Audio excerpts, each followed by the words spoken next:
Awo wennyini ku kujaguza emyaka 8 egya Salt Media we tugenda okutandikira nga abantu ab'enjawulo okuva mu disitulikiti y'e Kasese ne Namayingo bakyagenda mu maaso n'okuyozaayoza Salt Media okutuuka ku kkula ery'emyaka 8.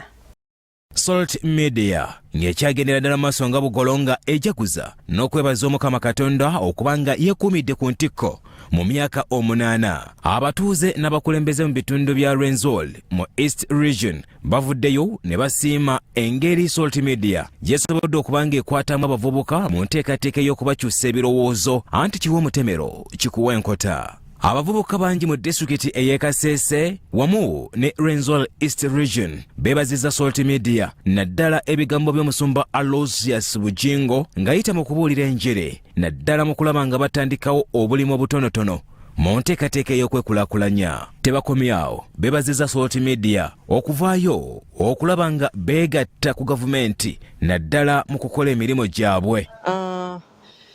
Okusookera ddala okucelebratinga emyaka 8 ekyo ky'okusookera ddala kyo tukyebalize Mukama kubanga Mukama bingi bye bayiseemu ate era Mukama abawanguzizza.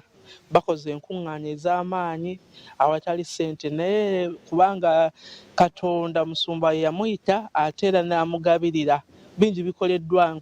Bo abakulembeze mu disitulikiti ey'e Kasese bagamba nti Salt Media ebakozeemu omulimu owatali kuboola baana na byana naddala mu bukulembeze okuva ddala ku mutendera gwa LC esooka n'abakulembeze mu gavumenti ez'ebitundu.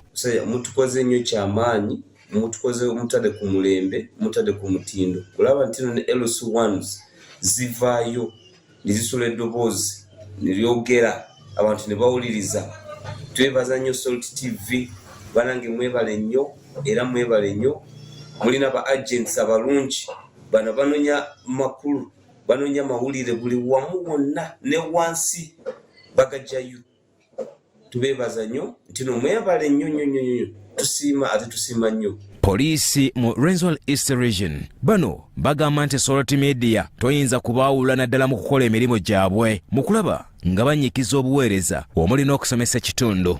Twagala kuyozaayoza aba Salt Media kutuuka ku myaka 8 gye ba celebratinga bebale okusomesa abantu n'okuwa abantu information ate fenga poliisi tujja kuba tukolagana ne Salt Media kulaba nti abantu tubasomesa tubawa amawulire ag'ebifa mu bitundu byaffe. Mu mbeera y'emu Salt Media ab'e Namayingo disitulikiti nabo emyaka 8 bajogerako mu ngeri ya ntagambwa kabinge ekkubo erigenda mu ffumbiro nga ye Prince Peter Salongo ono nga musumba mu disitulikiti ey'e Namayingo yeebazizza Salt Media mu myaka 8 olw'okubawa empewo ku bwereere era ne yeebaza omusumba Aloysius Bugingo olw'ekirabo Mukama Katonda kyamuwa n'okulaba nga nate asomesa eggwanga. Salt etuyambye spiritually eyigiriza omuntu okusaba, eyigiriza omuntu okuyimirira kukkiriza Katonda. Kati kiyambye obulamu bwaffe ffe ng'abalokole okubeera nti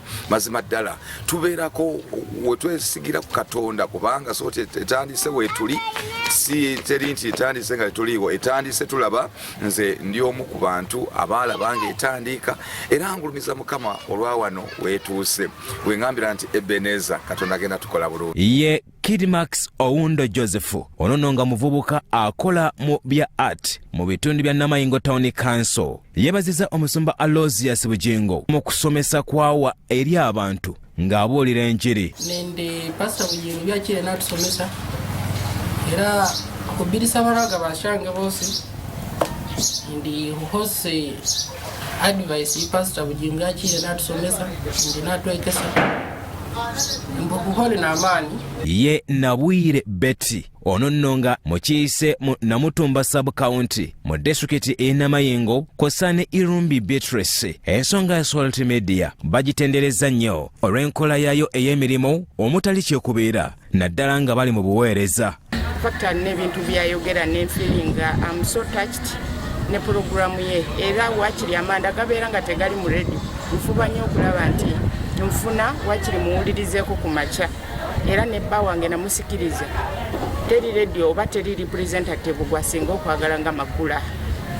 He listens to her alina ebintu byawuliriza n'agamba banaye what a wonderful woman ndabira ddala nti tujja kutambuza obufumbo. So Salt nga Salt FM Mukama abongere emikisa, mweyongere okuwangaala era muwangaale nnyo, muwangaalire ddala. TV tubayozaayoza kuweza emyaka 8. Nze nga nze omukyala alwanira eddembe ly'abakyala wano e Namayingo. Salt TV enkozeemu nnyo omulimu. In fact, teri station yonna gye mpuliriza okujjako Salt TV. Ebigambo ebiriko bigambo birungi.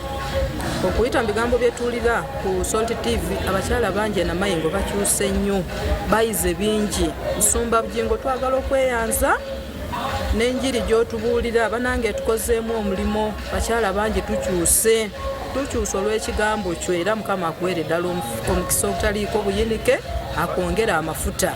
Bya Tumusime Gerald ne Sunday Charles, Salt TV omunnyo.